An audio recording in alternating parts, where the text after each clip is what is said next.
tiene una caracterización propia de América. Por eso es que se la reconoce de esa manera, como tripanosomiasis americana. Ustedes recordarán también que hay otras especies de tripanosomas, como son el gambiense, el rhodesiense, que generan o producen las llamadas enfermedades del sueño, de Gambia y de Rhodesia. Esta afección, pues, es un proceso que afecta al sistema nervioso y se caracteriza por un sueño profundo en el que caen las personas que son afectadas por este parásito y con ello pues pierden sus capacidades para poder cumplir con sus actividades. La enfermedad del sueño, la tripanosomiasis africana, llamada así también, es transmitida por la picadura de insectos grandes como son las glosinas, Glossinas morsitans, Glossinas palpalis, que se las conoce vulgarmente como las mosquitas tsetse. Esta es una afección pues que afecta particularmente al continente africano.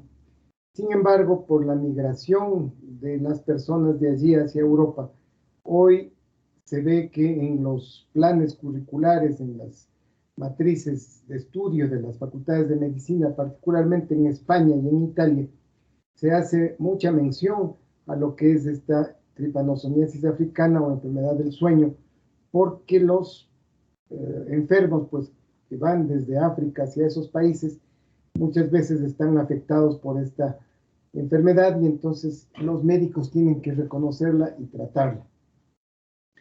En el caso nuestro, pues ya vamos a estudiar en detalle, la tripanosomiasis americana fue descrita como tal por el doctor Carlos Chagas en el Brasil y eso pues permitió o generó que se bautizara a esta afección en honor al descubridor, al doctor Chagas, por eso es que se la llama también enfermedad o mal de Chagas. Y el otro término que tiene pues relación con el agente causal es la tripanosomiasis americana. El agente causal, el Trypanosoma cruzi, fue descubierto pues a finales del siglo XIX, 1880 más o menos, también en el Brasil por el profesor Osvaldo Cruz. Por eso es que el parásito lleva el nombre de su descubridor, el doctor Cruz, y se lo llama Trypanosoma cruzi. Ustedes conocen pues de que en América Latina el principal instituto de investigación en enfermedades tropicales es el Osvaldo Cruz de Río de Janeiro.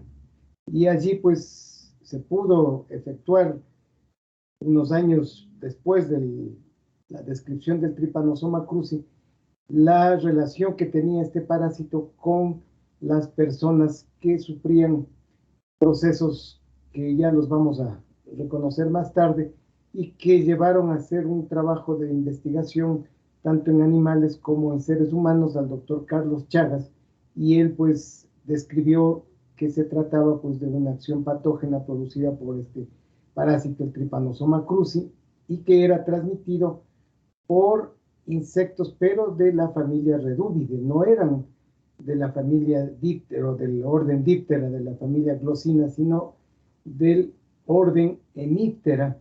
Recordarán ustedes cuando estudiamos parasitología, el orden Hemiptera son parásitos que tienen esa característica de tener mitad del ala dura, mitad del ala membranosa. Ahí están pues los triatomas, los rodnios, los pastróngilos, que son las principales especies que producen enfermedad en nuestro país.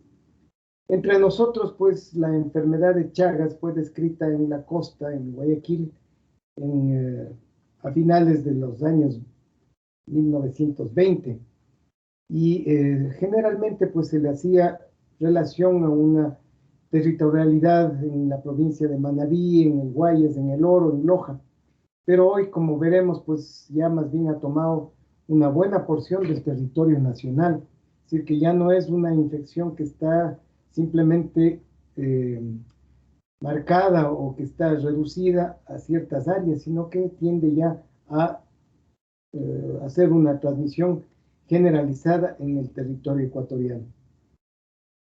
Esta es también una de las afecciones conocidas como enfermedades olvidadas o enfermedades que no tienen importancia desde la perspectiva de un negocio farmacéutico, porque el número de casos, pues aparentemente tan bajo, no genera ningún ingreso económico a las farmacéuticas y al Estado no le interesa tampoco porque enfermedad que no vende, pues recordarán ustedes aquel poema que leíamos relacionado con esta enfermedad. Enfermedad que no suena, enfermedad que no vende, entonces enfermedad que está destinada al olvido. Personas pobres que no saben ni siquiera de qué es lo que mueren, no tienen ni siquiera el derecho a saber de qué mueren, porque están ahí en el pobrerío, alejadas de la civilización, y pues simplemente allá mueren por alguna falla cardíaca, pero no se investiga a fondo cuál es la verdadera razón de esos fallecimientos. Entonces hoy pues vamos a estudiar esta afección y vamos a poner énfasis en la caracterización epidemiológica, es decir, cómo está en nuestro país esta enfermedad, cuáles son las perspectivas que tenemos en relación a la presentación de casos en pocos años, que va a poner pues en una situación de tensión al sistema de salud, porque vamos a tener una gran cantidad de casos y nosotros lamentablemente aquí no tenemos ni siquiera los medicamentos para su tratamiento. Entonces nos veremos afectados en poco tiempo. Ustedes serán quienes en muchos casos pues asuman el manejo de estas afecciones y entonces ahí recordarán lo que vamos a tratar ahora en esa perspectiva de tipo epidemiológica. ¿Cómo hacer para cortar esta enfermedad que ustedes recordarán pues indefectiblemente lleva a la muerte a los pacientes porque no hay curación cuando se encuentra ya en la fase crónica? Es realmente una situación que da mucho pesar, que da angustia, que da un poco de hasta de coraje el no poder hacer absolutamente nada. Cuando se conmemoró los 100 años del descubrimiento de esta afección por el doctor Chagas, pues se hizo un evento muy importante a nivel continental. En Río de Janeiro se hizo pues una reunión para homenajear al doctor Chagas y quienes tuvimos la oportunidad de estar allí pues nos sentimos no muy contentos, más bien frustrados, porque después de 100 años pensando que se hubiera podido eliminar esa enfermedad, no se la había hecho.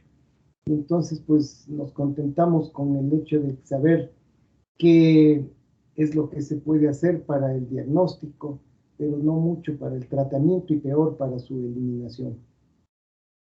Así que fíjense, vamos ya más de 100 años con la descripción de esto y no podemos hacer absolutamente nada para poderla controlar. Algunos de ustedes podrán conocer, pues en Río de Janeiro, el famoso Instituto Osvaldo Cruz. Es un lindo museo en donde se conservan pues las características del laboratorio en donde trabajaba el doctor Osvaldo Cruz. Es una área dedicada exclusivamente a esa parte de la historia de la medicina y realmente pues cuando uno visita eso se imbuye de un espíritu de investigación, de un espíritu de estudio, porque se encuentra pues en uno de los espacios en donde mayor sabiduría se ha podido generar. Vamos entonces hoy a estudiar esta afección, así que compañeros, vamos a tratar en esta clase de hacer el estudio descriptivo. Y no sé si es que los casos clínicos los podamos hacer el día de hoy y si no, pues los revisaremos el próximo lunes en la tarde. Ok, vamos adelante. Buenas tardes, doctor. Disculpe que le interrumpa. Soy Estefanía Cajas. El día de hoy sí estoy presente en la clase. Lamentablemente no le pude contestar al inicio porque no tenía muy buena conexión, pero ya estoy presente. Disculpe, doctor. No se preocupe, está todo bien. Muchas gracias. Ok. Bien, entonces, a ver, pues, Ya, adelante, doctor. chicos. Buenas tardes, doctor. Buenas tardes, compañeros. En esta ocasión, pues vamos a tratar acerca de la enfermedad de Chagas y vamos a empezar con la tabla de contenido. Vamos a empezar describiendo la enfermedad y también la etiología. También vamos a tratar la epidemiología, la dinámica de transmisión, las manifestaciones clínicas, el diagnóstico diferencial, el tratamiento y también sus recomendaciones epidemiológicas. Pásale, Leo, por favor. Ahí te di el control, mírale si puedes pasarle tú. Ay, no me salen las... pasar no le puedo. Ya, entonces empecemos con la descripción y etiología. Pásale, por favor. Ya, entonces la enfermedad de Chagas, pues como ya el doctor nos mencionó, es también denominada como la tripanosomiasis americana y se trata de una enfermedad parasitaria, una enfermedad sistémica y crónica. Esta es causada por el parásito del protozoo Trypanosoma cruzi, que es un parásito intracelular. Es decir, necesita de nuestras células entrar en nuestras células para poder replicarse y sobrevivir. Este parásito va a ser transmitido por los insectos hemípteros, como aquí vemos la imagen. Este insecto es de la familia Reduvidae, de la subfamilia Triatominae y del género Triatoma. O sea, existen 3 géneros como vectores de este parásito, que son el Triatoma, el Rhomnius, el Pastrongyllus. Todos estos insectos pues son hematófagos, es decir, se van a alimentar de nuestra sangre. Popularmente se los conoce como chinches o también se los ha conocido como vinchucas. Entonces, morfológicamente, estos vectores, los triatominos o las chinches, como se los denomina popularmente, tienen 3 secciones. La sección de la cabeza, como vemos aquí, que tiene la probóscide, que es el aparato bucal succionador, que le sirve para succionar la sangre del paciente, ¿no? De la persona que va a ser la víctima. Alrededor de ello tenemos también un par de antenas y también podemos observar aquí en la cabeza un par de ojos muy prominentes, son ojos compuestos muy prominentes. En la parte del tórax tenemos, va a tener 3 patas, o sea, 3 pares de patas, es un hexápodo. Y en la parte del abdomen tiene 2 pares de alas. El primer par de alas tiene esta característica que ya nos mencionó el doctor, que en la parte basal va a ser rígida y en la parte distal va a ser membranosa. Es por eso que son insectos hemípteros. Además, en cuanto a su ciclo del triatomino, estas son hemimetábolos, entonces tienen una metamorfosis incompleta, no van a tener la fase de pupa también. Entonces lo único que vamos a poder identificar aquí son los huevos, las 5 etapas de ninfas y los adultos hembra y macho. Las ninfas se diferencian de los adultos debido a que no tienen desarrollados sus alas y tampoco sus genitales, pero ya son capaces, igual que los adultos hembra y macho, de alimentarse de sangre, entonces ya tienen el riesgo de contagiar a la persona, de contagiarse ellos y ya de infectar a otras personas. Esta enfermedad está relacionada con la pobreza y las malas condiciones de la vivienda, debido a que estos sitios son más idóneos para que el vector, la chinche, se propague. Y dentro de esta enfermedad vamos a identificar 3 fases, la fase aguda, la fase intermitente y la fase crónica. Pásale, por favor. En cuanto a su historia, esta enfermedad fue descubierta en el año de 1909 en Brasil por el investigador Carlos Chagas. Él descubrió esta enfermedad, o sea, el parásito, tanto en el vector como en el paciente. Dale otro clic, por favor. Y la especie, como ya nos dijo el doctor, la especie del parásito cruzi es en honor al profesor Oswaldo Cruz. Y aproximadamente 41 años después se creó el primer programa nacional de control de la enfermedad en Brasil y Argentina. Y posteriormente, pues el investigador Celio Romaña, que es un investigador argentino, reconoció el signo que en la fase aguda es característico, que lleva su nombre, el signo de Romaña. Pásale, por favor. Miren, antes de pasar un poco haciendo referencia a la historia, el doctor Chagas investigaba casos de fiebres y presencia de estas características de ojos edematosos, párpados edematosos, y pensaba en que era un problema de paludismo. Pero cuando hizo pues el análisis de las personas, se encontró en la sangre esas formas que vamos a ver, y lo mismo en las heces de los vectores. Entonces hizo esa relación de que el mismo parásito se encontraba tanto en el insecto como en el ser humano.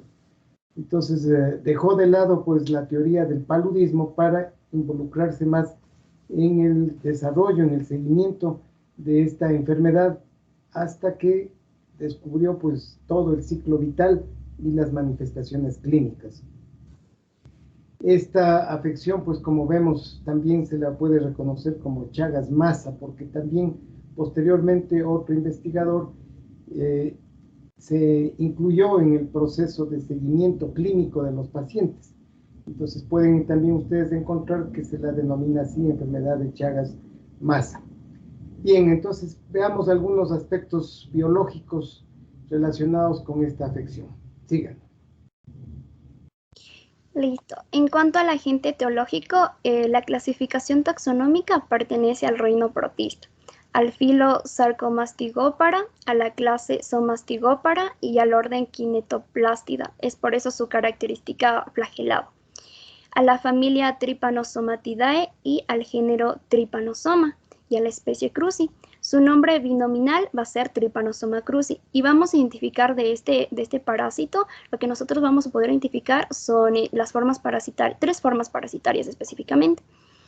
El tripomastigote, que es la forma circulante que vamos a encontrar en la sangre de las personas infectadas, y se caracteriza debido a que estas tienen la forma alargada, fusiforme, y aproximadamente miden cerca de las 20 micras. Y también se caracteriza porque tiene un núcleo grande, céntrico, y una membrana ondulante que va a rodear todo el cuerpo y que va a estar rodeada también por un flagelo que nace en una estructura importante que es el kinetoplasto, que es una masa de ADN del parásito. Entonces de ahí nace este flagelo que recorre todo el cuerpo y es el que le permite la movilidad. Aquí tenemos la identificación en sangre y vemos aquí lo característico, que es el núcleo céntrico, y también en la parte posterior del núcleo esta estructura denominada kinetoplasto, de donde van a ser, como se dijo, el flagelo. Aquí tenemos la otra fase, es el epimastigote. El epimastigote, a diferencia del tripomastigote, en cambio, esta tiene su núcleo, pero el kinetoplasto ya no va a estar en la parte posterior del núcleo y distal al núcleo, sino va a estar cerca al núcleo y en la parte anterior, al igual que el flagelo. El flagelo va a ser un poco más pequeño y también la membrana. Y otra de las características es que esta etapa, esta forma parasitaria, la vamos a encontrar en el insecto y también cuando le hacemos el hemocultivo. El amastigote es la otra forma que vamos a encontrar. Esta tiene una forma redondeada o ovoide, tiene su núcleo, su kinetoplasto y el cuerpo basal. Esta es la forma replicativa dentro de las células del ser humano. O sea, para poder replicarse en el ser humano tiene que adoptar esta forma. Entonces, ¿en dónde vamos a encontrar? En las células, en los tejidos. Y tiene, los tripomastigotes van a tener mayor afinidad por macrófagos, por las células del sistema retículo endotelial, del tejido muscular cardíaco, del muscular estriado y liso y también del tejido nervioso. Pásale, por favor.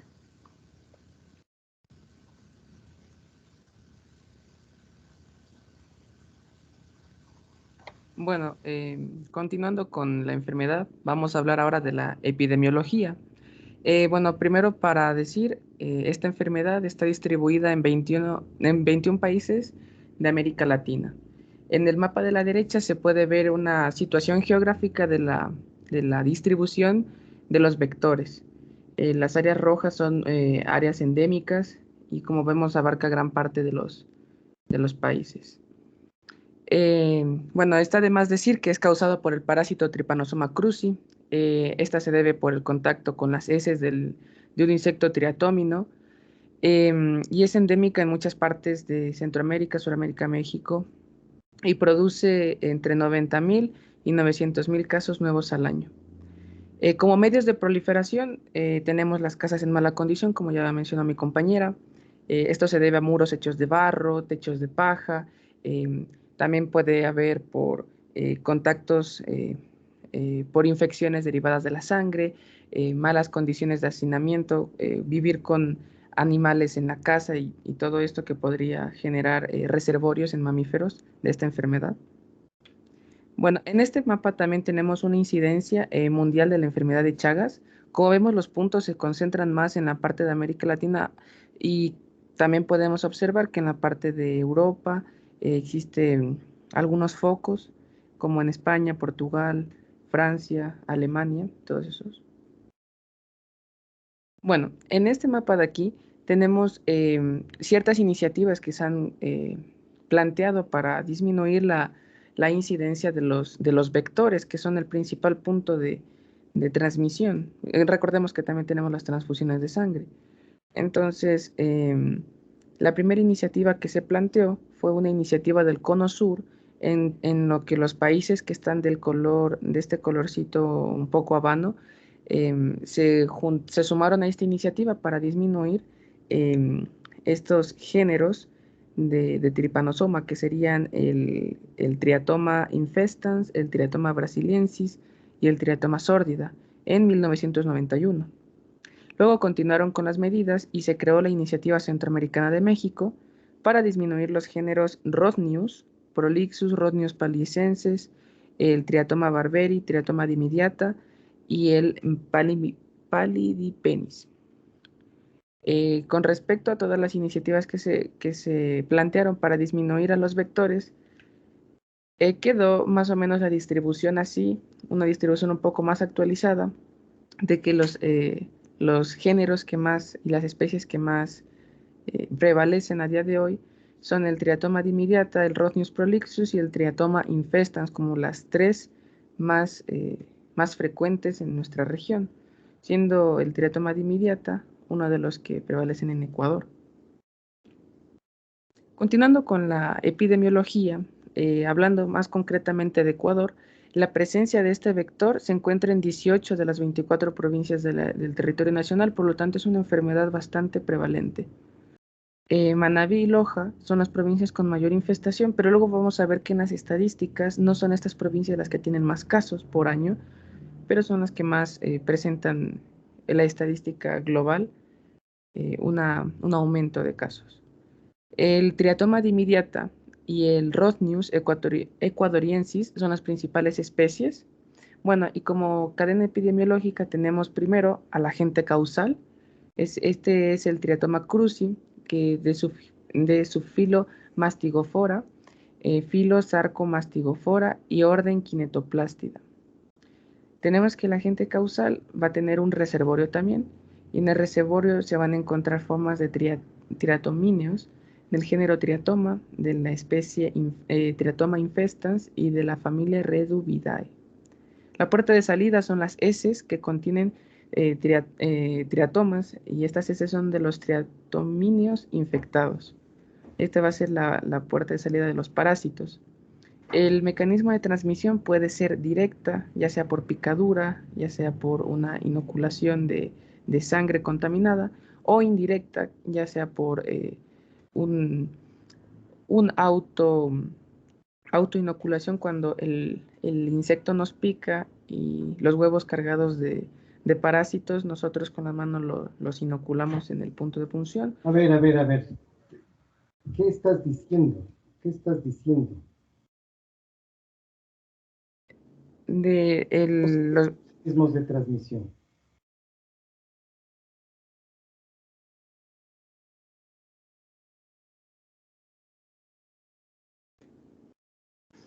los mecanismos de transmisión del parásito.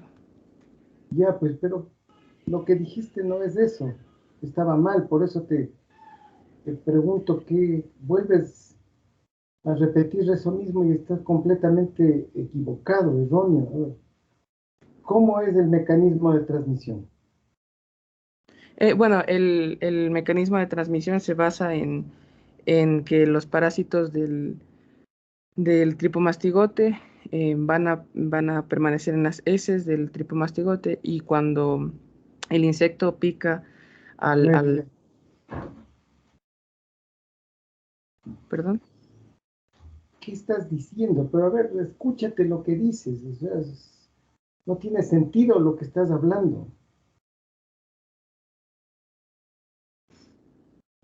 Pues, El- cuando hemos estado estudiando en todas las afecciones cómo es el mecanismo de transmisión. Entonces hemos estado diciéndoles pues que es un mecanismo de transmisión inoculativa de estación anterior o salivaria cuando el insecto le transmite directamente, le inocula al agente causal. En este caso, ¿cómo es esa transmisión? No es por inoculación directa. ¿Por qué dices eso? No, es vectorial, pero a través de las heces del insecto. Entonces ese tiene otro nombre, pues esa es una transmisión de tipo contaminativo, estercoraria o de estación posterior. Si el insecto no es que nos pica y nos transmite, entonces, ¿cómo es la transmisión? Pues, Ya, la transmisión es a través de las heces del insecto. ya, Ya, y también puede ser una transmisión de madre a hijo que se llama congénita. Y ya. como ya les mencioné, otra de los tipos es por trasplante de órganos O o, trans- transfusiones. o transfusiones.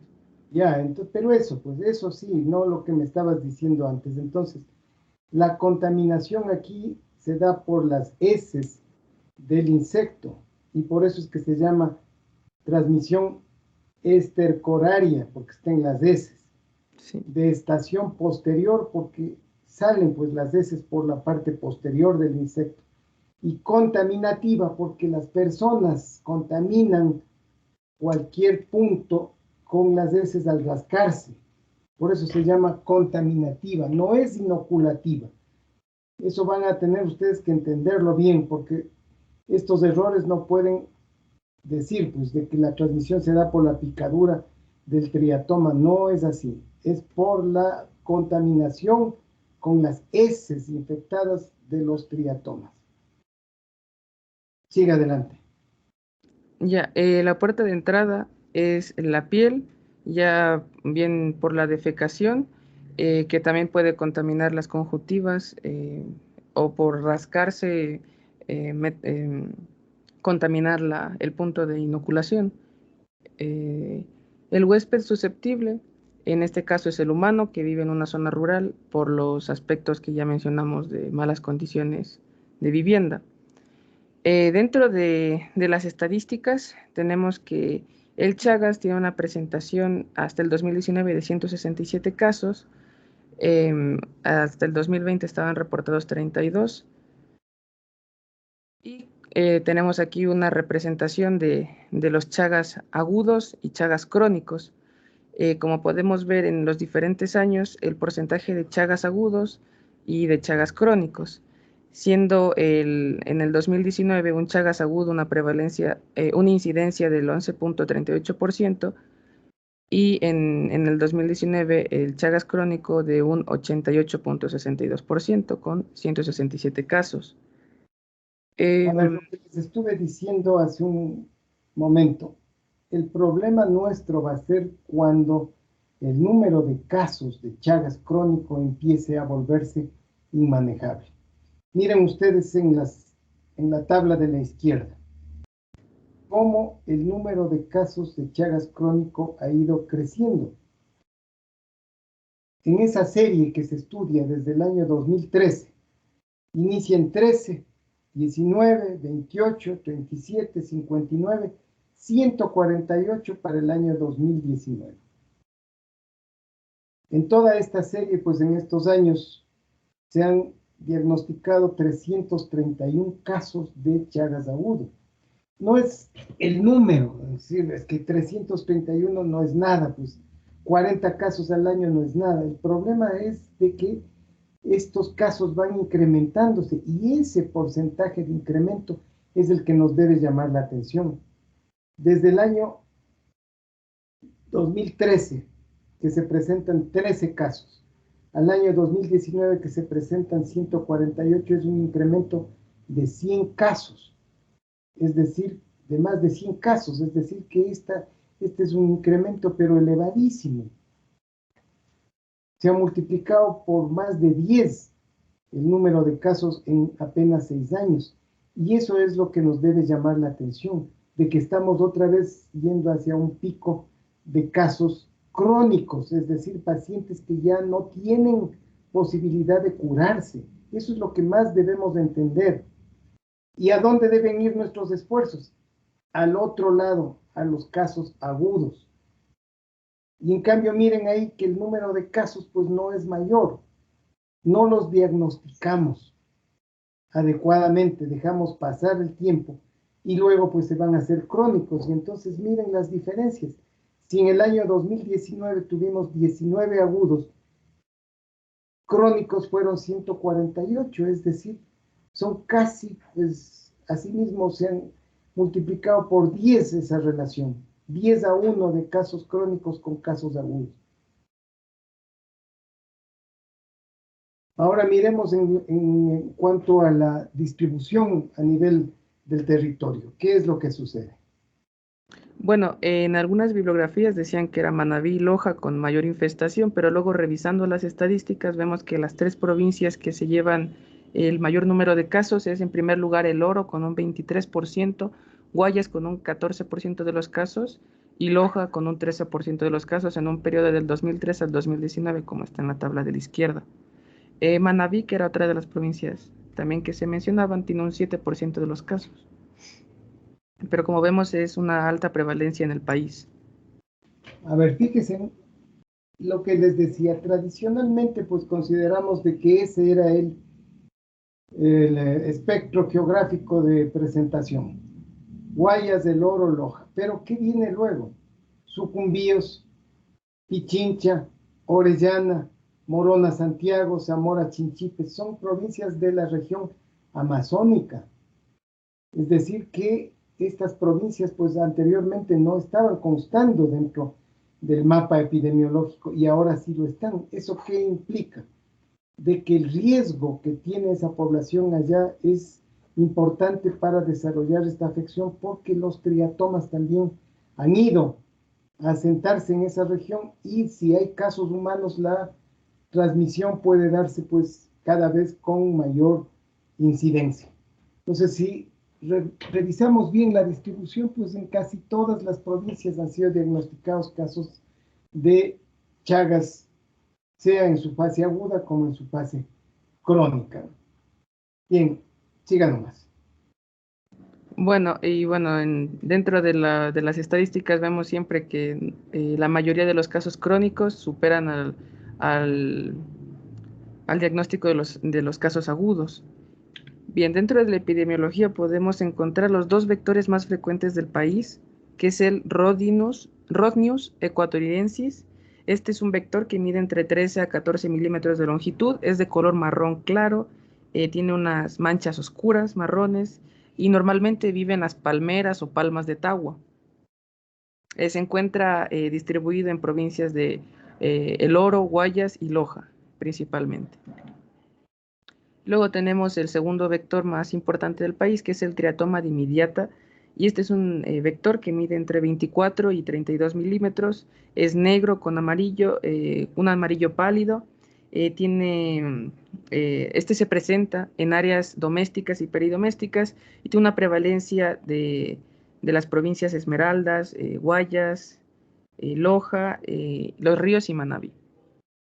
Recuerden ustedes cuando en las prácticas de laboratorio en parasitología reconocíamos pues estas especies, Triatoma, Rhodnius, Pastróngilos, y lo que más nos llamaba, regrésale por favor, lo que más nos llamaba la atención eran los colores. En este caso el Triatoma dimidiata pues tienen esos conexivos hacia la parte externa del abdomen de colores amarillo, medio tomates con negro. En cambio el Rhodnius tienen una estructura uniforme, no hay esos conexivos. Lo que nos llama la atención es la característica de las alas. Si ustedes prestaron atención a esa práctica, pues recordarán cómo eran estos insectos. ¿Y qué les decíamos en la práctica? Que se fijen en la probóscide. La probóscide del insecto estaba doblada hacia el abdomen, porque es una probóscide grande, lo que le permite al insecto pues incrustarse en la piel de las personas y luego llegar hasta los vasos sanguíneos y chupar una gran cantidad de sangre. Por eso es que van a entender el mecanismo de transmisión. La sangre que ingresa dentro de ese insecto pues va desplazando los contenidos del intestino anterior al medio, al posterior, y luego el insecto hace la deposición. Esa es la forma como se alimenta y cómo le contamina a la persona. Por ello les hacíamos mucho énfasis en eso, de que mientras le pica, al llenarse ese abdomen de sangre, pues por un proceso hidráulico lo que va haciendo es desplazando las masas líquidas que tienen en los intestinos hasta que la que estaba en la parte posterior pues es expulsada y el insecto hace la deposición sobre la piel. Es decir, mientras está comiendo va haciendo la defecación y entonces eso es lo que genera la contaminación y ese es el mecanismo que hace un rato hablábamos de transmisión. Bueno, sigue adelante.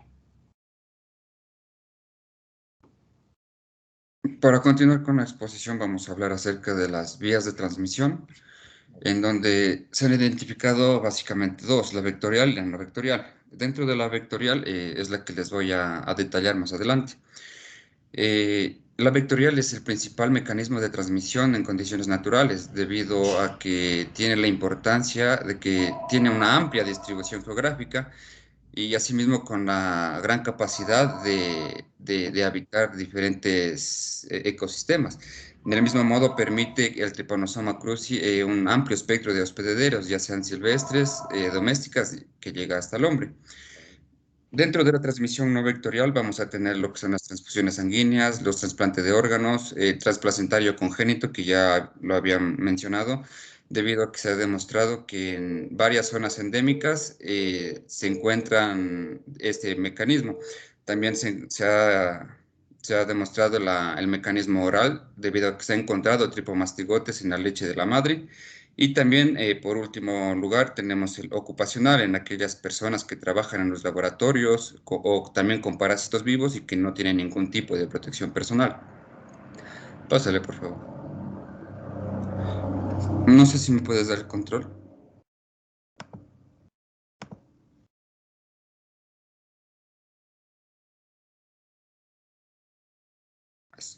Entonces les voy a detallar un poco más acerca del ciclo de la transmisión vectorial. Como sabemos, el insecto, que es el triatoma, se va a alimentar de sangre.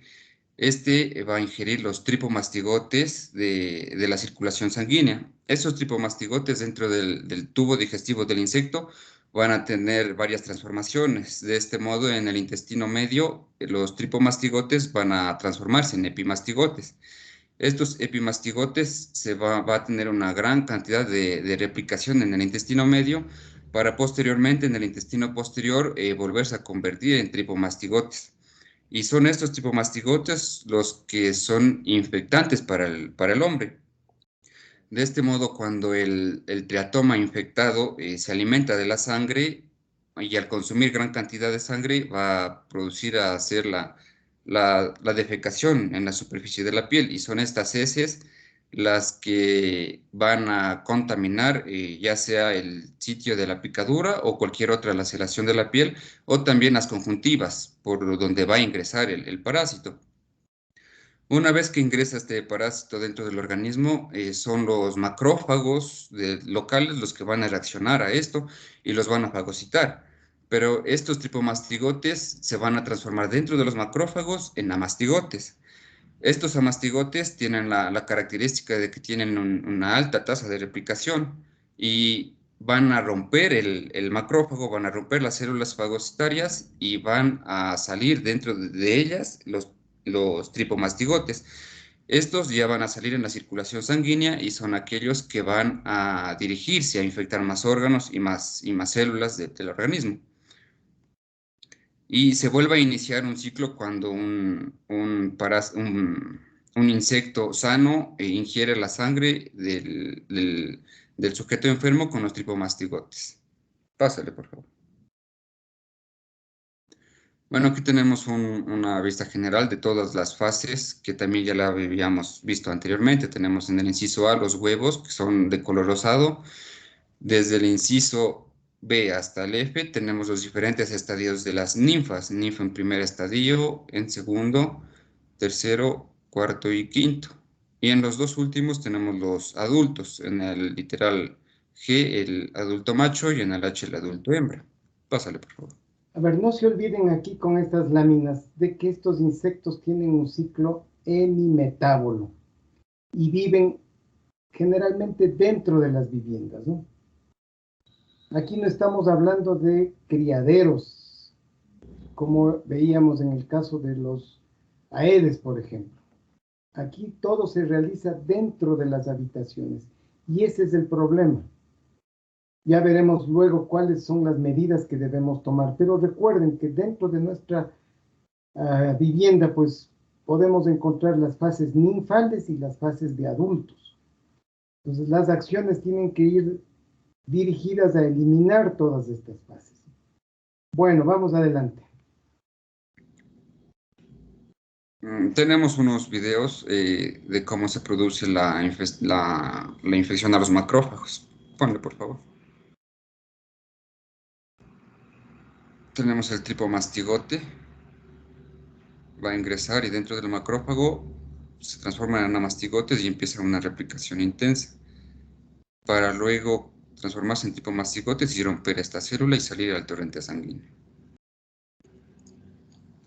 En el lado derecho tenemos la misma, pero una vista desde el punto de vista microscópico. Podemos ver cómo salen los tripomastigotes. Pásale.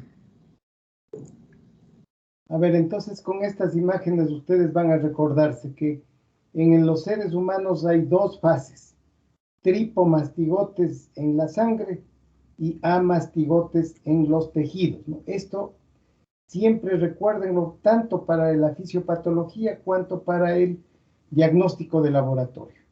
Siga adelante.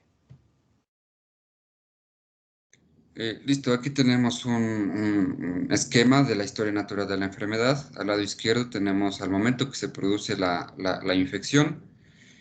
Y como podemos observar, hay un lapso entre 5 a 10 días en el que se produce el periodo de incubación y en donde se van a producir las manifestaciones clínicas de la fase aguda, que las vamos a ver luego. Posterior a los 10 días, podemos observar cómo la parasitemia, es decir, los tripomastigotes en sangre, empiezan a aumentar. Y al cabo de las 4 o 8 semanas, estas empiezan a disminuir para permanecer así durante toda la fase crónica, es decir, con tripomastigotes sanguíneos muy bajos. Es por eso que no es recomendable el frotis sanguíneo en la fase crónica. De igual manera, podemos observar que en la fase aguda, a partir del 10º día, empieza a aumentar los anticuerpos IgM y tienen un descenso al cabo de las 4 o 8 semanas en la fase aguda. Del mismo modo, a partir del 10º día empiezan a aumentar los anticuerpos IgG y estos van a permanecer durante toda la fase crónica y son los que se van a permitir utilizar para la titulación de anticuerpos en la fase crónica de la enfermedad. Cada una de estas van a presentar manifestaciones clínicas diferentes que la vamos a ver luego. Pásale, por favor. A ver, antes de que le pases, yo quiero que ustedes reconozcan en esa lámina qué pasa con la parasitemia y con la presencia de anticuerpos en la sangre. Miren ustedes. ¿Qué pasa en la fase aguda de la enfermedad con la parasitemia? En la fase aguda de la enfermedad, la parasitemia es bastante alta. De igual manera, en la parte de arriba podemos observar un esquema de cómo puede verse en la circulación sanguínea. Una gran ¿Qué pasa con los anticuerpos en esa fase aguda? Los anticuerpos, se va a producir un anticuerpos IgM principalmente.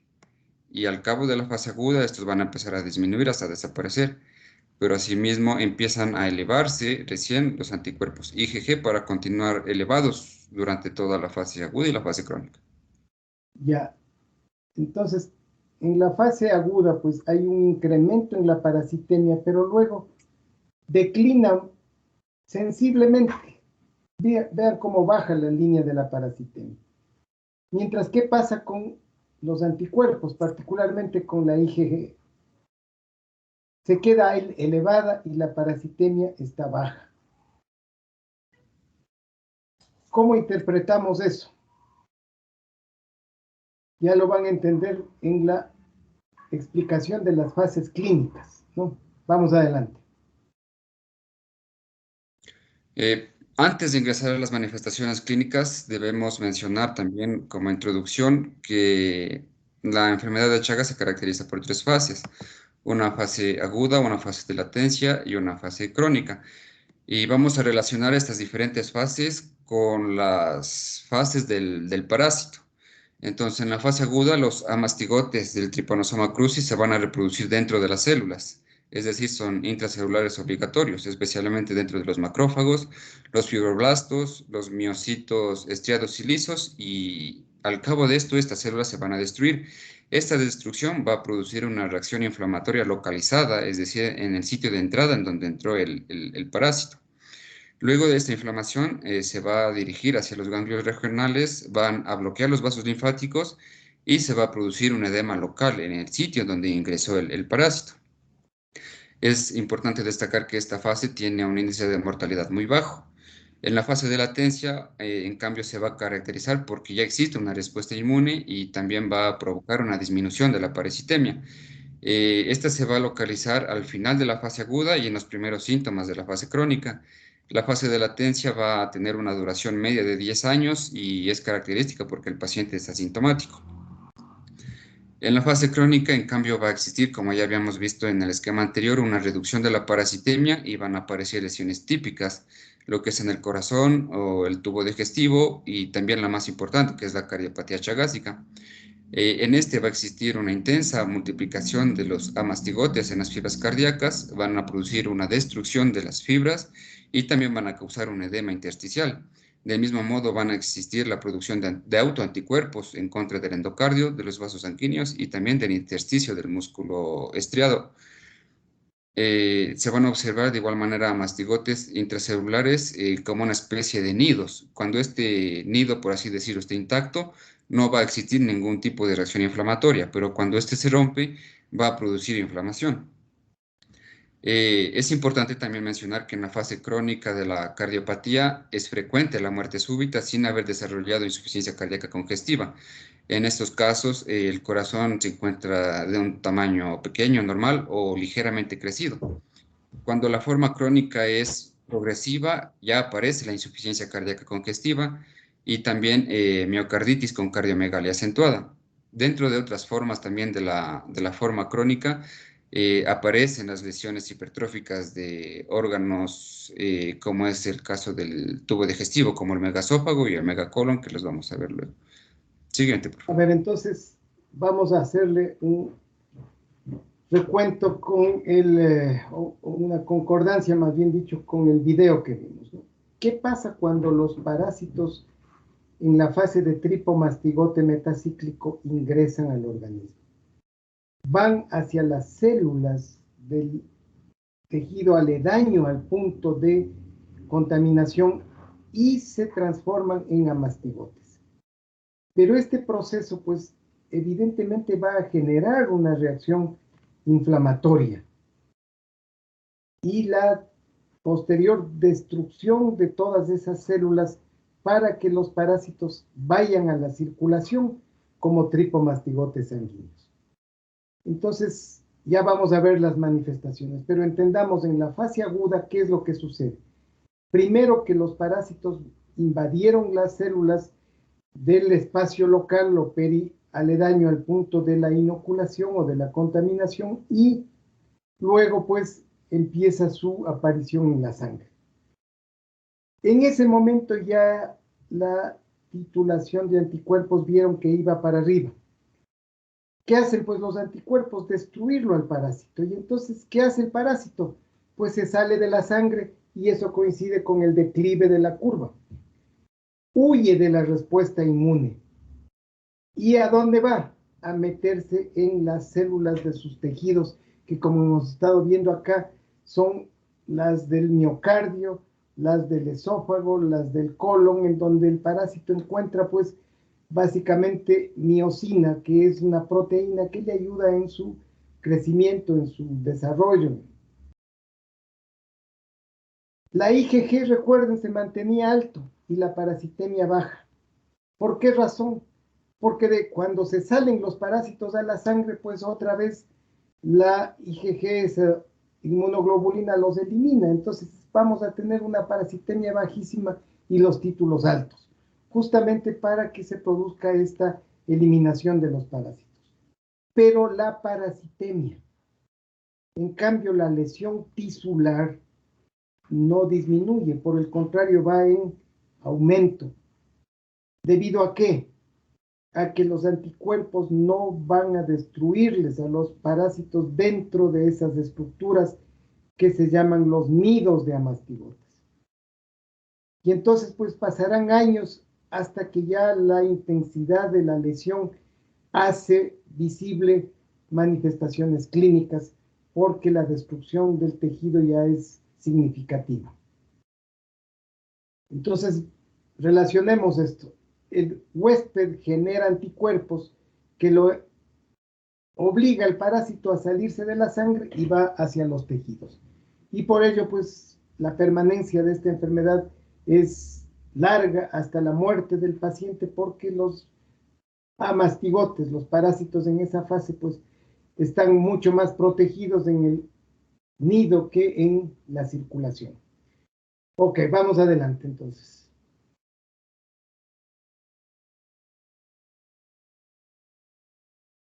Ya, yo les voy a hablar acerca de las manifestaciones clínicas.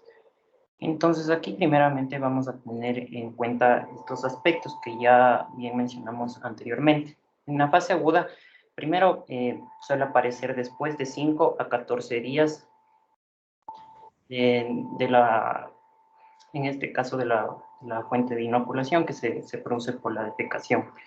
Esta fase principalmente suele ser asintomática, pero se ha comprobado que en algunos, las personas que tienen síntomas, generalmente se los diagnostica en niños menores a 10 años.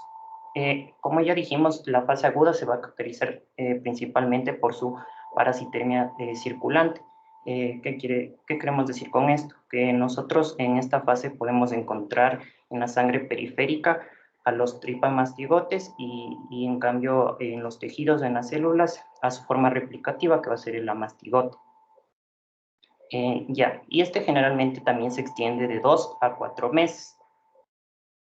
Ya dentro de sus principales manifestaciones clínicas podemos encontrar en esta enfermedad van a ser el chagoma. El chagoma va a ser, no, esperemos un ratito, el chagoma, ya. Entonces el chagoma va a ser, generalmente esta lesión se desarrolla en la puerta de entrada, que va a ser como el lugar de inoculación que ya vimos en el ciclo. Entonces ahí se va a formar como un nódulo inflamatorio subcutáneo. Generalmente va a ser blando, suele ser eritematoso, duro e indolor. Otro signo que podemos encontrar es la siguiente. A ver, espérate, no le pases, regrésale. A ver, entendamos, el chagoma o tumor de Chagas se caracteriza por eso, por lo que están ustedes mirando, una reacción inflamatoria en el sitio aledaño en donde se produjo el ingreso del parásito.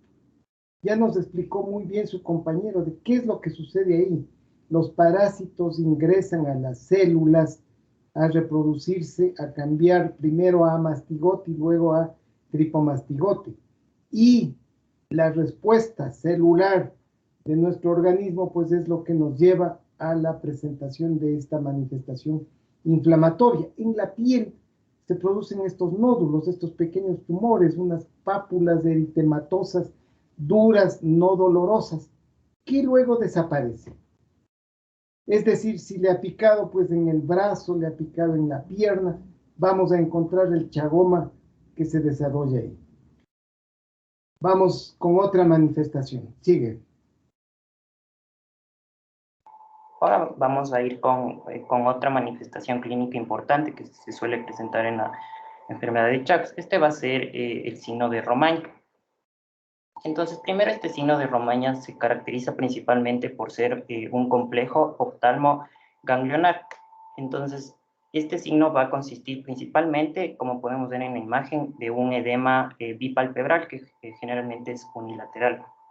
Este suele ser también de color rosado violáceo, es indoloro y suele ser duro. También en esta parte del ojo se suele acompañar de una eyección conjuntival que se lo conoce como conjuntivitis y con una queratitis.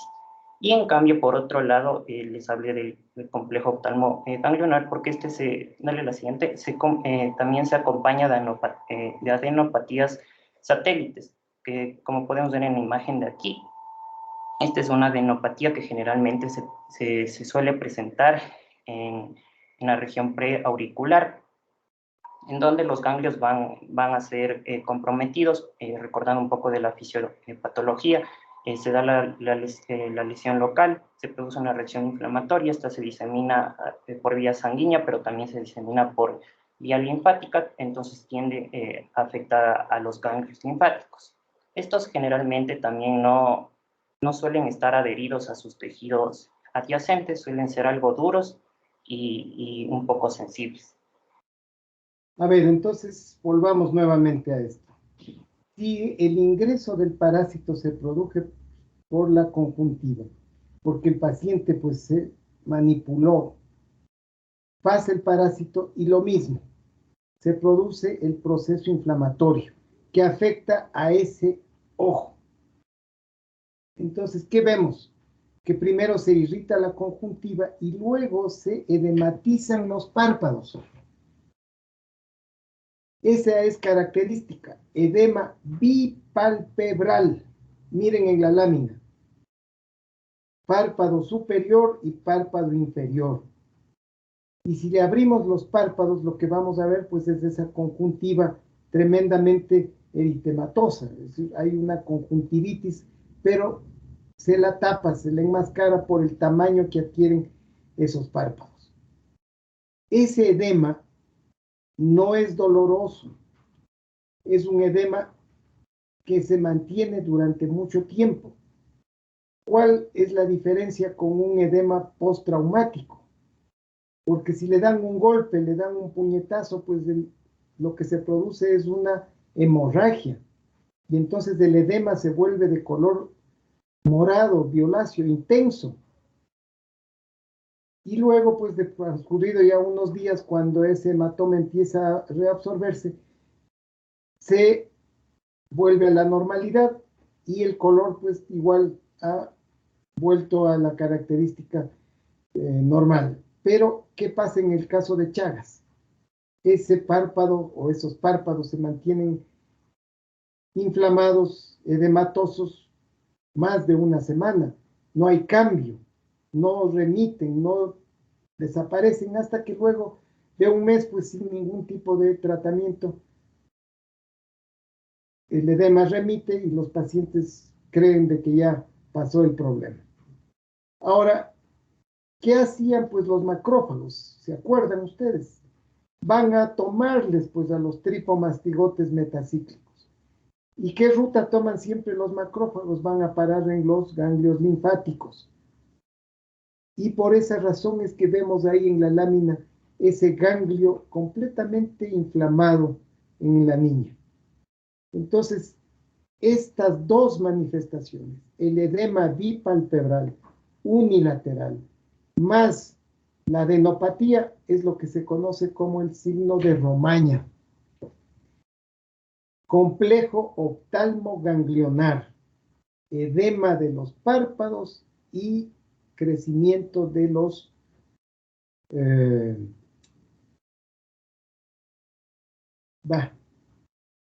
ya se me va el nombre, de los ganglios linfáticos. justamente preauriculares, porque son los que van a recibir todo el viaje, todo el traslado que hace el macrófago hacia esos ganglios para eliminar a la gente.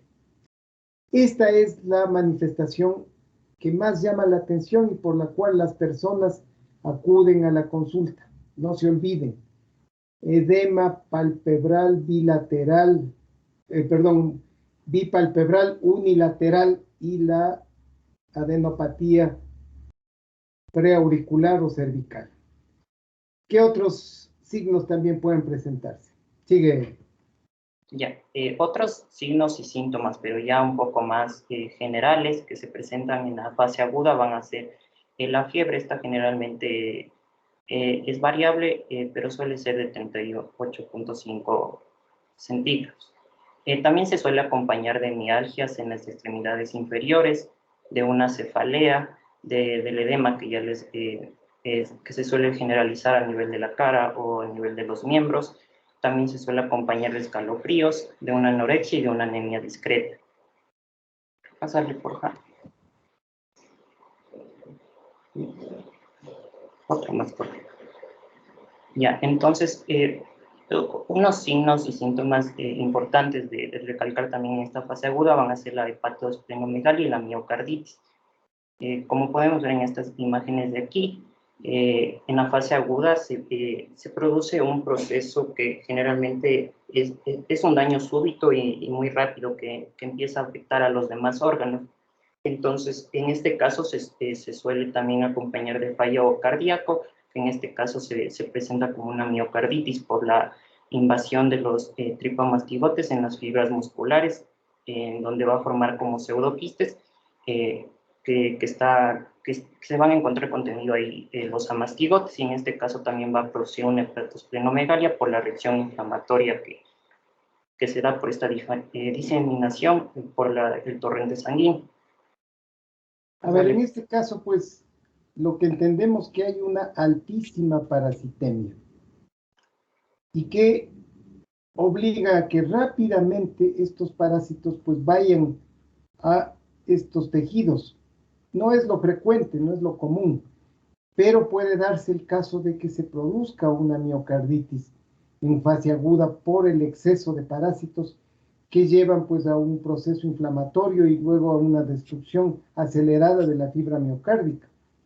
Como les digo, no es lo frecuente, pero también se ha reportado que puede darse este tipo de manifestaciones, es decir, un paciente que está en continuo ataque, en continua contaminación por estos insectos, pues recibe una carga alta de parásitos y estos inmediatamente pues van a ir a esas localizaciones, no se quedan tanto en la sangre, sino que rápidamente se van hacia los tejidos y van a generar ahí pues una destrucción masiva y rápida, ¿no? Sigan. Cambiarle ya la otra diapositiva. Ya, entonces ya les expliqué la fase aguda. Ahora vamos a ir con lo que nos compete con la segunda fase, que se lo conoce como una fase intermitente o de latencia. Entonces, ver, antes de que pases, estas manifestaciones desaparecen sin ningún tratamiento. Pues ya ese edema remitió y se acabó el problema. La gente no va a la consulta. Recuerden lo que pasaba en los cuadros epidemiológicos que nos presentaron. El número de casos de Chagas agudo tiene una cantidad de diagnósticos inferior a la otra. ¿Por qué razón? Porque la gente no le toma muy en cuenta estas manifestaciones. Si se trata de un niño, pues a lo mejor se dio de puñetes y está con el ojo emplumado y ya, pasó. Se disolvió el problema y nadie hizo ningún tipo de consulta ni asistió a un servicio de salud, pues ya se curó. Lo mismo pasa con los chagomas. El chagoma de inoculación desaparece en el lapso de una semana. Pues, no pasó nada. Entonces, toda la manifestación clínica queda ya perdida cuando los parásitos se salen de la sangre y se pasan a los tejidos. Sigue adelante. Entonces, en esta fase, pues, ¿qué sucede?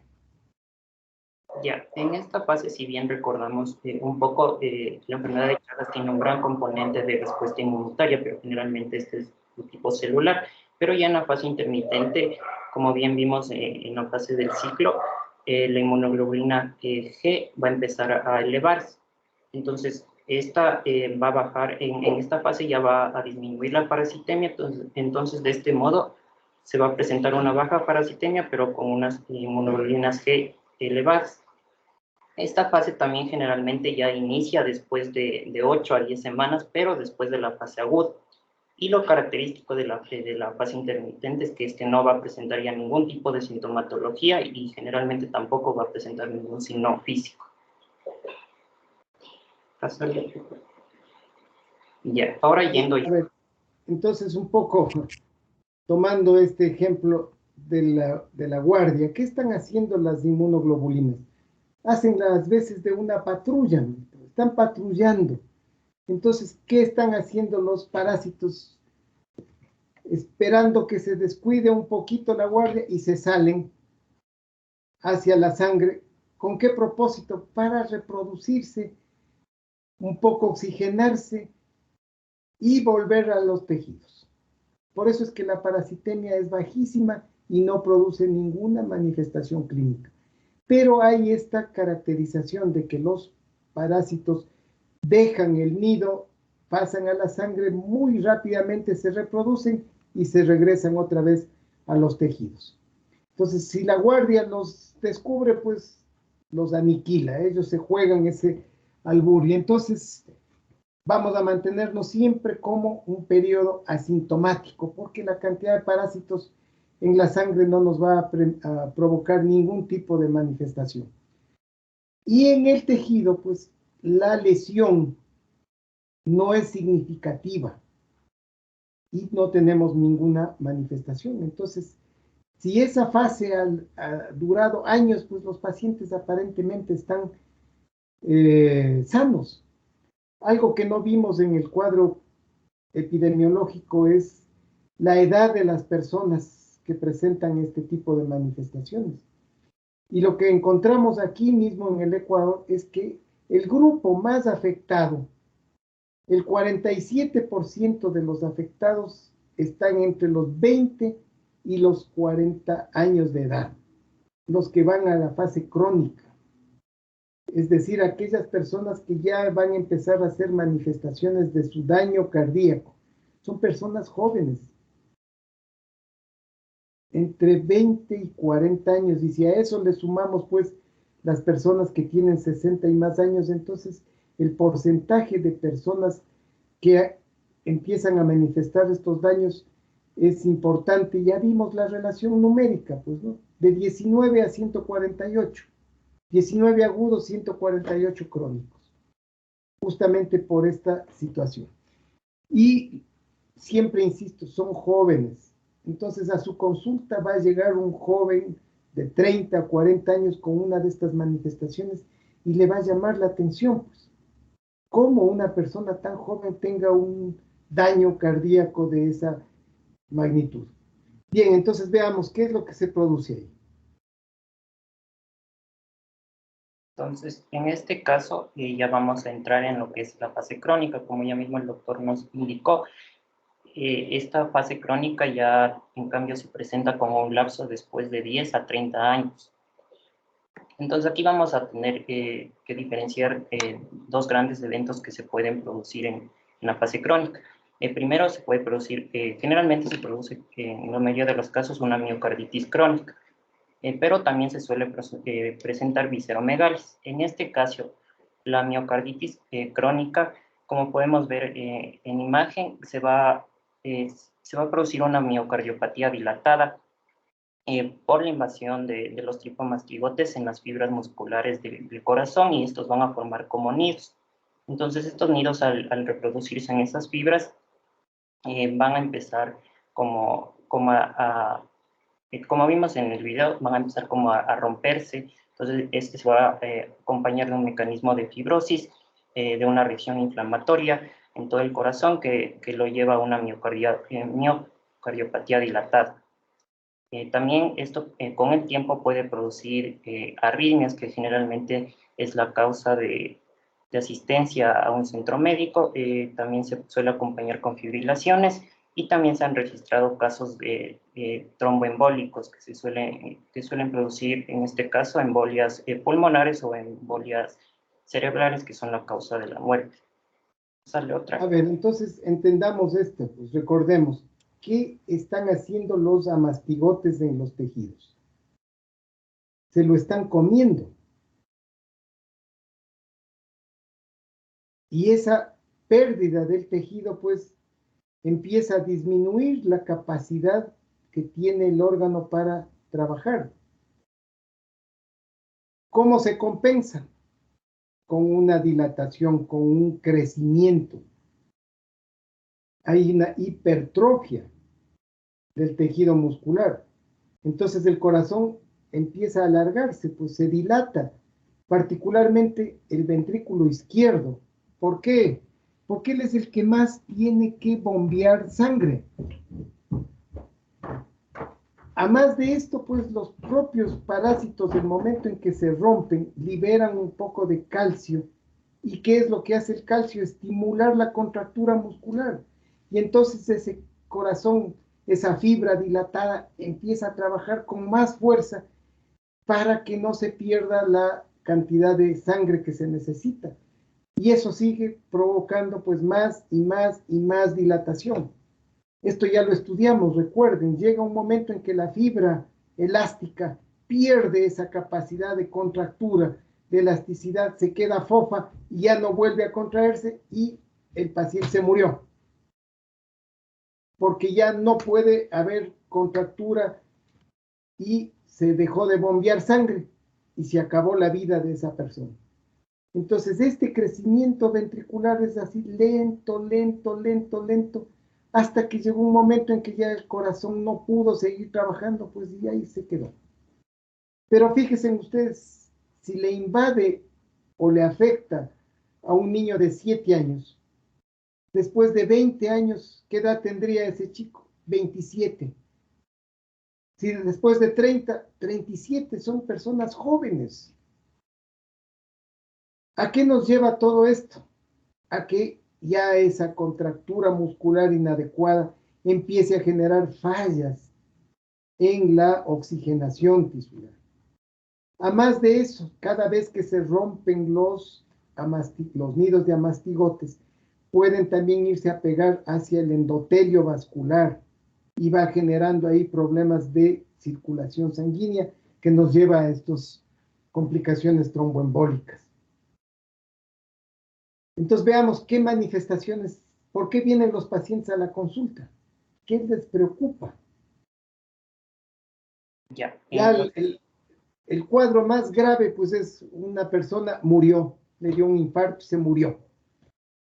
Pero otros, ¿por qué vienen? ¿Qué manifestaciones son las que les aquejan y que consultan al médico? ya, en este caso las manifestaciones o los signos y síntomas por los cuales suelen acudir los pacientes suelen ser, en este caso, por palpitaciones, algunas alteraciones en el electrocardiograma, como... No, a ver, espérate, signos y síntomas, lo que el paciente percibe, pues, y nos viene a comentar a nosotros, un joven de 37 años que venga y nos diga, a ver, estoy sintiendo palpitaciones, siento como que el corazón se me quiere salir. ¿Qué más? También suelen acudir por problemas de disnea. Disnea, exactamente, pero no es una disnea muy simple, entonces aquí vamos a hablar ya, nosotros al interrogarle qué tipo de ejercicio hace, a veces le dicen, no sé qué es lo que me pasa, pero cada vez me voy cansando más ya al punto de que ni siquiera puedo amarrarme los zapatos. Entonces, nosotros, ¿qué es lo que vamos a establecer? Pues esa es una disnea de pequeños esfuerzos. ¿Y qué nos imaginamos? Que claro, ya hay un problema severo de oxigenación para que llegue a una disnea de esa naturaleza. Un joven de 37 años, sin antecedentes de tabaquismo, con una disnea de esa naturaleza, claro que nos va a llamar la atención. Palpitaciones, disnea. Y estos problemas tromboembólicos, ¿a qué le van a llevar también?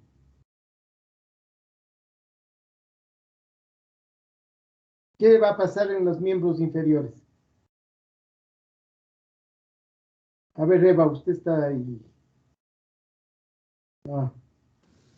El edema. El edema de miembros inferiores, pues. Para cualquiera, nosotros vemos cuando hacemos el examen físico, ustedes están haciendo todo el tiempo la historia clínica.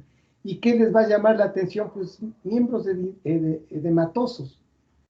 Ya les enseñaron qué vamos a hacer, una presión en los óleos, y si la gente salta ahí, ¿qué es lo que pasa? Pensamos que hay un trombo, una trombosis profunda, ¿verdad? Entonces eso no es normal, pues, en una persona de 37 años que tenga edema de miembros inferiores. Eso generalmente ya vemos en personas mayores, ya digamos de 60 años hasta casi nos parece que es consustancial a la edad de que haya un problema de retorno venoso, pero no en un joven, pues. Por eso es que hago hincapié en estas manifestaciones, que venga un paciente y nos cuente esto, ¿no? Estoy con esa sensación de ahogo, me canso muy fácilmente, tengo palpitaciones, se me están hinchando los pies, las piernas. Eso no es normal, pues, para un joven, ¿verdad? ¿Qué otra cosa en el caso de los problemas de megaesófago o megacolon? ¿Qué le pasa a esa persona? Ya, en caso de las visceromegalias, vamos a tener primero al megaesófago. Entonces, en el megaesófago principalmente se produce después de 20 a 30 años de la fase aguda. Por lo tanto, la causa principal por las que se producen estas visceromegalias es por una denervación de las neuronas parasimpáticas de los plexos mientéricos que se encuentran en el tubo digestivo. Entonces, esta denervación, en este caso del esófago, va a ocasionar que ocurra una aperistalsis, que en este caso también, a su vez, los parásitos van a estar invadiendo las fibras musculares lisas de todos esos segmentos y van a causar una hipertrofia muscular, que es también una de las causas del megaesófago, y este también se acompaña de una elongación. Pásale. ¿Qué le pasa a una persona con megaesófago? ¿Cuál es la principal manifestación clínica? Sí, la principal manifestación clínica, dale otra por favor, va a ser que nuestro paciente suele acudir por un problema de disfagia, que en este caso primero se presenta con alimentos sólidos y después empieza a tener ya disfagia con alimentos líquidos. También Claro, le va a decir, me duele al tragar, no puedo tragar, siento un dolor que se me clava hasta en la boca del estómago y se va haciendo dificultoso. Claro, ¿qué le ha pasado al esófago?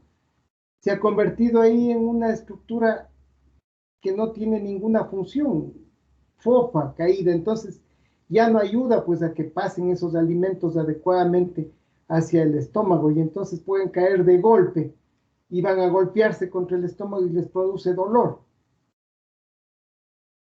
Y en el caso del megacolon, ¿qué puede pasar?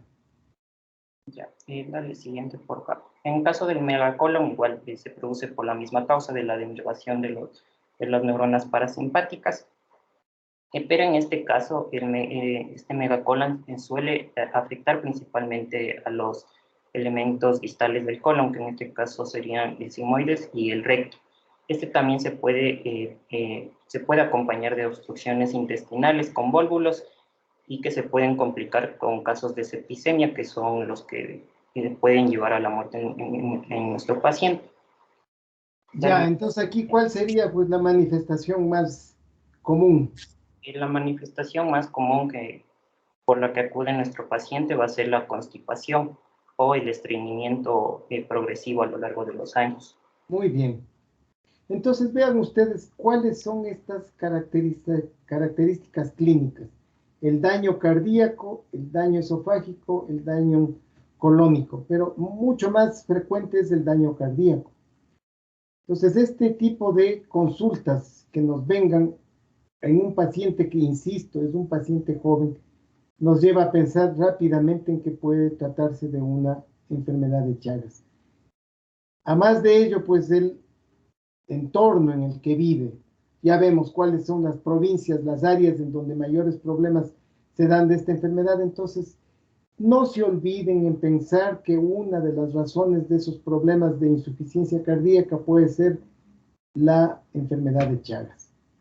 Porque cuando vamos a estudiar cardiología, pues buscamos cualquier causa menos la parasitaria. Y aquí sabemos que en nuestro país, pues esta causa parasitaria es muy importante y no la dejemos de lado. Por eso es que no diagnosticamos casos agudos y los casos crónicos ya simplemente pues hacemos un manejo de sostén, pero no hemos encontrado realmente una solución o una causa hacia la cual dirigir nuestros esfuerzos.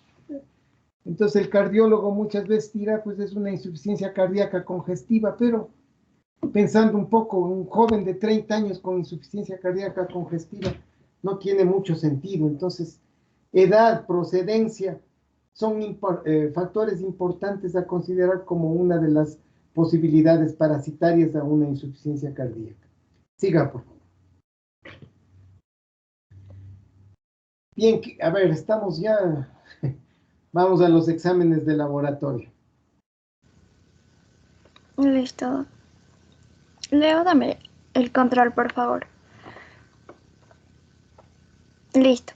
Entonces, el éxito del diagnóstico va a estar en identificar correctamente la fase en la que se va a encontrar la enfermedad. Entonces, si identificamos que la enfermedad se encuentra en una fase aguda, nosotros recordamos que aquí hay una alta parasitemia. Entonces, ¿cuáles son el tipo de diagnóstico correcto o lo más idóneo para esta fase? Es identificar directamente los parásitos en sangre. Entonces, el tipo de diagnóstico de preferencia o el ideal es pedir un frotis de sangre periférica, porque esto nos va a permitir ver los parásitos en sangre. Entonces, también otro de los métodos que se han utilizado para ver parásitos son el microhematocrito. Esto está siendo utilizado más en aquellas manifestaciones o infecciones congénitas, debido a que esto permite tomar muestras de sangre pequeñas y mediante centrifugación, pues concentrar los parásitos y poder observarlos. También otro de los métodos donde vamos a ver parásitos es la biopsia. Sin embargo, esta se utiliza más en la fase crónica, debido a que ya sabemos que los parásitos en la fase crónica van a estar formando nidos y mastigotes en los tejidos. Las formas de ver o de identificar parásitos de forma indirecta es mediante un hemocultivo. Esto nos va a permitir de un menor número de parásitos multiplicarlos en el laboratorio, aunque no es muy utilizado debido a que esto dura mayor tiempo en entregar los resultados, varias semanas. También tenemos el PCR, la realización de PCR. Este nos va a servir en la fase aguda, en la crónica y también en la congénita. Y principalmente el serológico, que es la titulación de los anticuerpos IgM e IgG para Trypanosoma cruzi. Esto es útil y es recomendado e ideal para la fase crónica, debido a que ya recordemos que en la fase crónica es donde van a estar elevados los IgG. Entonces cuando pedimos esta titulación de anticuerpos, nos va a salir positivo para Trypanosoma cruzi IgG. ¿Por qué no pedimos esta en la aguda? Debido a que, por ejemplo, si estamos en la etapa inicial de la enfermedad, aún no se forman anticuerpos, entonces al inicio nos va a dar negativo. Entonces ya después, transcurridos los 15 días, ya nos puede estar dando positivos como la IgM, pero como recordemos, como nos explicó Samir, estos IgM se descienden rápidamente hasta desaparecer, pero ¿qué va a mantener constantes? Son las IgG. Entonces es por eso que vamos a poder identificar o nos sirve esta prueba en la fase crónica. Muy bien, miren ustedes, así debemos analizar nosotros cómo aplicar los métodos de laboratorio. No es que a toditos les vamos a hacer en las mismas fases, ya conociendo cómo es esta caracterización. Fase aguda, parasitemia alta, fase crónica, parasitemia baja. Entonces, no tendría sentido de que nos dediquemos en la fase crónica a hacer frotis sanguíneos si sabemos que ahí no vamos a encontrar parásitos porque no hay una cantidad suficiente para ser detectada en estos exámenes. Entonces eso depende mucho de nuestro juicio, de nuestro criterio y del análisis del caso, pues. Bien nos dice Eva, a ver, ¿cómo nosotros podemos determinar el método adecuado? Recordando todo esto que hemos estado viendo, el ciclo, las fases. Muy bien, siga. Aquí tenemos ya más con gráficos los diferentes tipos de diagnóstico. Aquí tenemos el frotis de sangre, que lo vamos a obtener del dedo medio gracias a una lanceta, y vamos a colocarle en un porta cubre objetos. Esto lo vamos a hacer un extendido de sangre, y esta es de gota gruesa, entonces vamos a secar y teñirla con una tinción de Giemsa. Perdón, esta es la gota fresca. Entonces, en la gota fresca simplemente hacemos un extendido de sangre y miramos al microscopio. ¿Y qué vamos a identificar en el microscopio? Vamos a identificar tripomastigotes. Dale otro clic, por favor. Ya, aquí tenemos en cambio la de gota gruesa. Esta en cambio vamos igual a obtener sangre mediante una lanceta del dedo medio, colocarlas en el porta y cubre objetos, hacer el extendido de sangre, dejar secar y teñirlo con Giemsa. Entonces aquí vamos a proceder a observar en el microscopio y vamos a identificar esto, el tripomastigote. Entonces, el tripomastigote, como vemos aquí, a ver, ya, ahí apareció.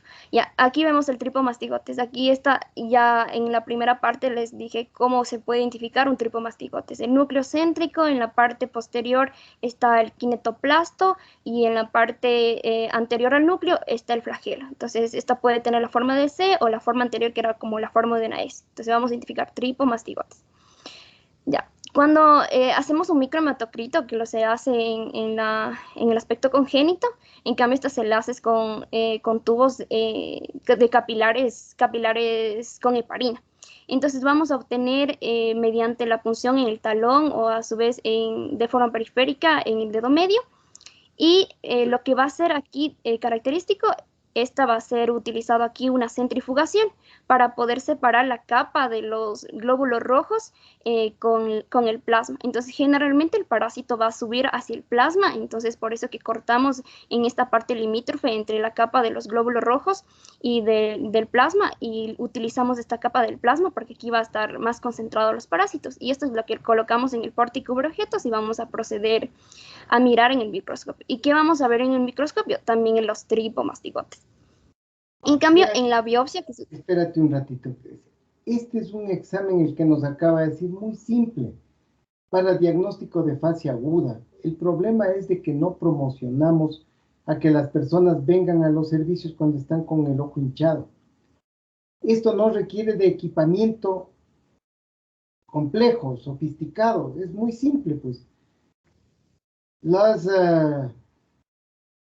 Los tubos de microhematocrito y una centrífuga, con lo cual pues no necesitamos mayor cosa, y observamos al microscopio. Y lo mismo en el frotis de sangre, eso lo hacemos sin ningún problema en los servicios de primer nivel.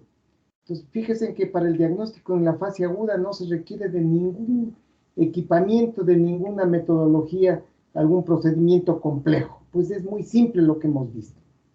Lo que pasa es de que, insisto, la comunidad, las personas no acuden al servicio y dejan pasar esa manifestación y luego pues ya el paciente se cronificó.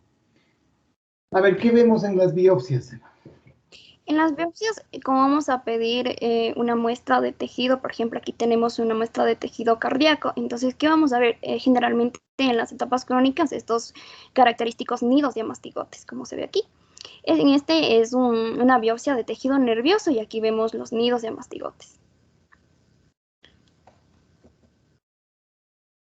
Listo. Aquí, en cambio, si pedimos un PCR, ya vimos que esta nos puede servir en fase aguda, crónica y también en la congénita. ¿Qué vamos a identificar mediante el PCR? El ADN del Trypanosoma cruzi. Mediante un hemocultivo, pero no es muy utilizado debido a que dura muchas semanas. En cambio, aquí la fase que vamos a identificar es el epimastigote. Y cuando pedimos titulación de anticuerpos IgG, podemos identificar IgM o IgG positivo para Trypanosoma cruzi, y aquí tenemos algunos ejemplos que hemos puesto. Y esta es una prueba rápida que se realiza. Muy bien, a ver, ustedes cuando van a donar sangre les piden, o entre los exámenes que les realizan a su sangre está la titulación de anticuerpos para toxoplasma, y a veces les sale, perdón, para Trypanosoma. cuando le sale positivos se asustan, y yo estoy con Chagas, entonces, en ese caso tenemos que hacer dos muestras o dos técnicas, una de hemaglutinación indirecta y esta de titulación de anticuerpos por el ELISA. Si es que en las dos nos salen positivos, decimos pues está con Chagas crónico. Pero muchas veces pues en una sola muestra no nos convencemos y por eso es que tomamos pues ese ejemplo de pedir las dos muestras a un paciente que no tiene ningún antecedente, ninguna sintomatología. Entonces, para salir de dudas, combinamos las dos metodologías. Ok. A ver, vamos al tratamiento. ¿Qué más? Al diagnóstico diferencial. Ya. Ya, bueno, yo voy a continuar comentándoles del diagnóstico diferencial. Bueno, para esto primero hay que determinar el tipo de enfermedad, el tipo de la fase en la que se encuentre esta enfermedad. Si va a ser aguda, crónica, Chagas congénito, van a tener diferentes diagnósticos diferenciales. Entonces, primero, el Chagas agudo puede confundirse con un traumatismo, con una infección bacteriana, con una miasis, con una trombosis retroocular. También se puede confundir con estas enfermedades que están aquí por los signos agudos que tienen, como fiebre, malestar general. Entre las enfermedades que se pueden confundir también son la toxoplasmosis, la mononucleosis infecciosa, la endocarditis, la tuberculosis, la brucelosis, la fiebre tifoidea y las leucemias. Dentro de la fase crónica se puede confundir esta enfermedad con enfermedades como valvulopatías, una cardiopatía isquémica o un infarto, fiebre reumática e hipertensión pulmonar debido a las afecciones cardíacas que esta enfermedad tiene en su fase crónica. El Chagas congénito normalmente se van a presentar en niños prematuros y se puede confundir con una hepatoesplanomegalia, un daño neurológico progresivo, hemorragias cutáneas, alteraciones electrocardiográficas. Normalmente estas alteraciones son trastornos de la conducción auriculoventricular y bloqueos de rama. También cambios de la onda P. Cabe destacar que en áreas endémicas se debe considerar la cardiomiopatía chagásica en los pacientes jóvenes que presenten arritmias. Y el signo de arritmias, como lo dijo el doctor, son las palpitaciones. También signos de tromboembolia sistémica, una insuficiencia cardíaca congestiva de predominio derecho y cardiomegalia. Esto principalmente en pacientes jóvenes. Bueno, el chagoma y signo de Romaña, como ya explicaron en la fase aguda, puede confundirse con blefaritis, paniculitis, micosis y picaduras. Ya aquí en la imagen superior derecha tenemos un ejemplo de blefaritis, que es una inflamación de los párpados. Esto se caracteriza por presentar un enrojecimiento, comezón, e incluso puede presentar picazón. A diferencia de lo que también nos podemos confundir como lo es el traumatismo, un golpe, esta se caracteriza por una inflamación excesiva de los párpados, también presenta dolor en todo el área, el paciente puede presentar hematomas, hemorragias y mareo incluso. Este también es uno de los diagnósticos diferenciales que debemos tomar en cuenta, una micosis, y esta en especial es una queratitis micótica, entonces se presenta con una mancha blanquecina en este lugar.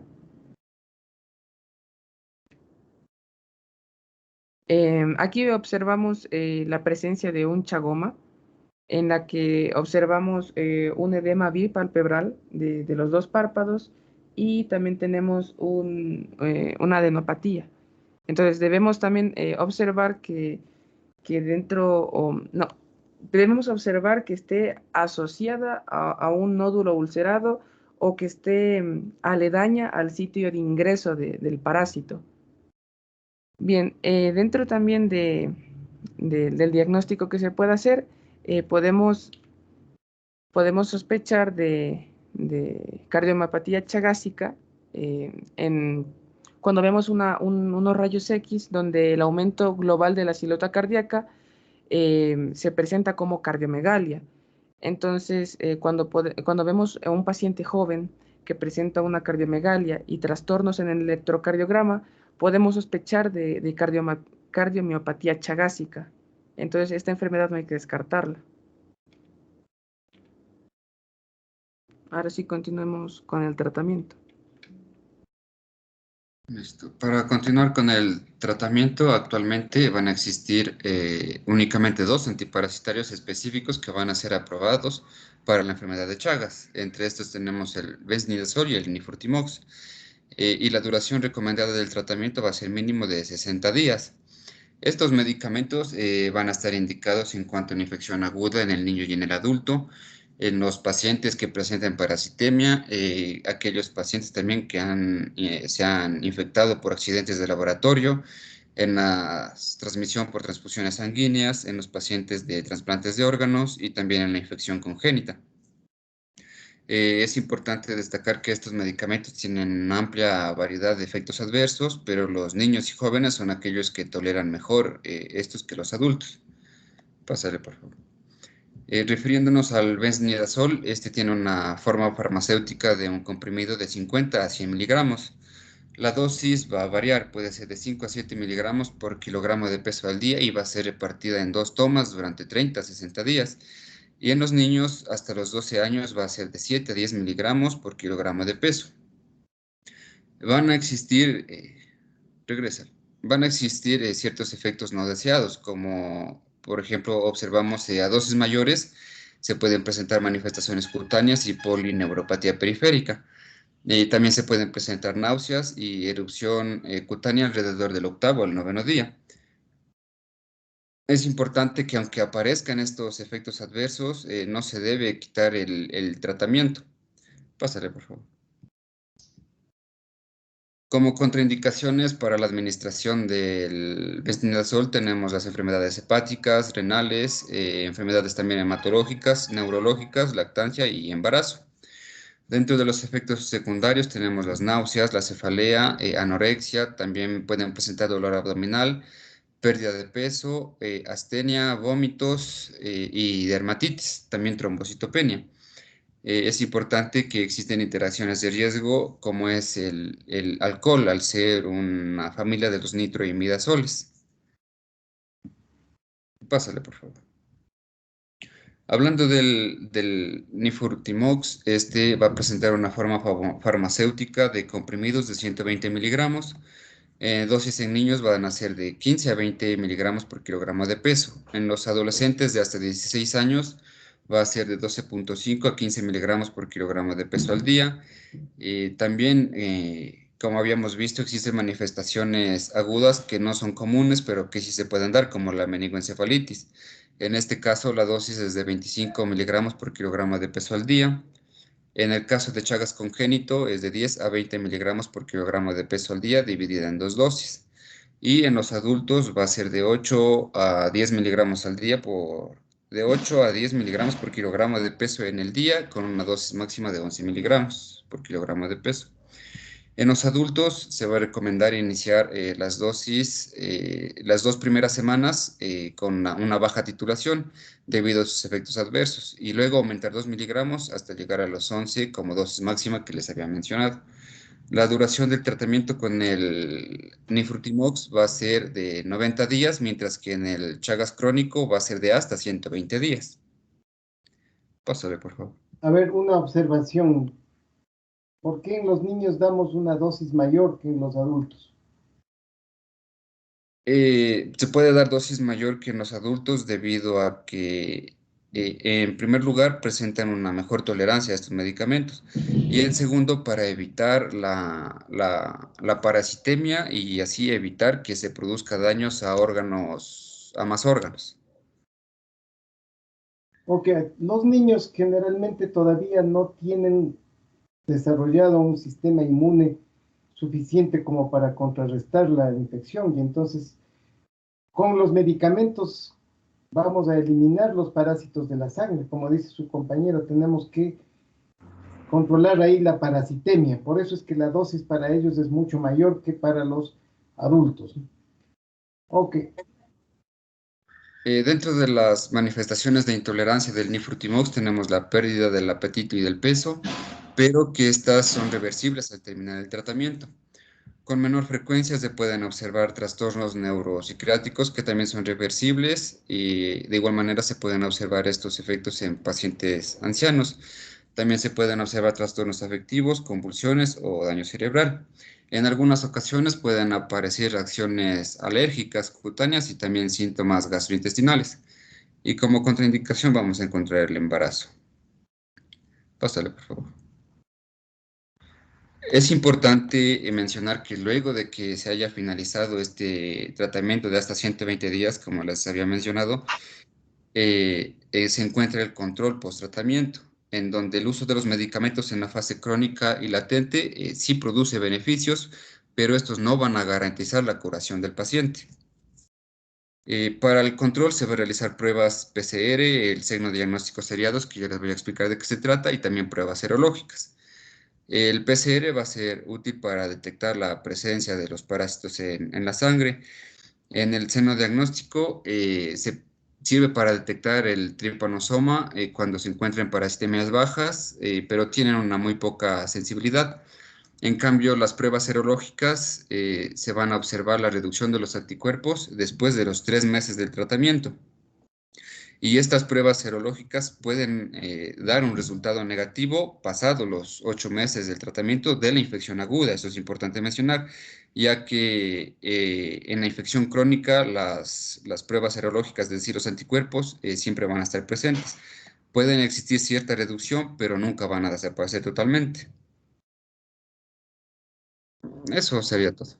Bueno, muy bien. A ver, entonces hemos hecho pues una larga revisión de lo que es la parte de descripción de la enfermedad. Han sido muy claros y muy precisos en mostrarnos la parte biológica, la parte epidemiológica, la parte clínica y el manejo de diagnóstico y tratamiento.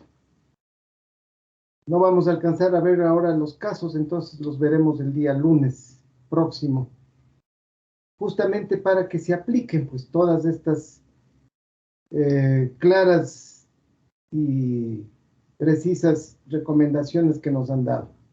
Muy bien, chicos, entonces, sí, ¿qué pasa? Es que nos faltan las recomendaciones epidemiológicas ya para acabar. Claro, vemos el día lunes eso. Ya, doctor, bueno.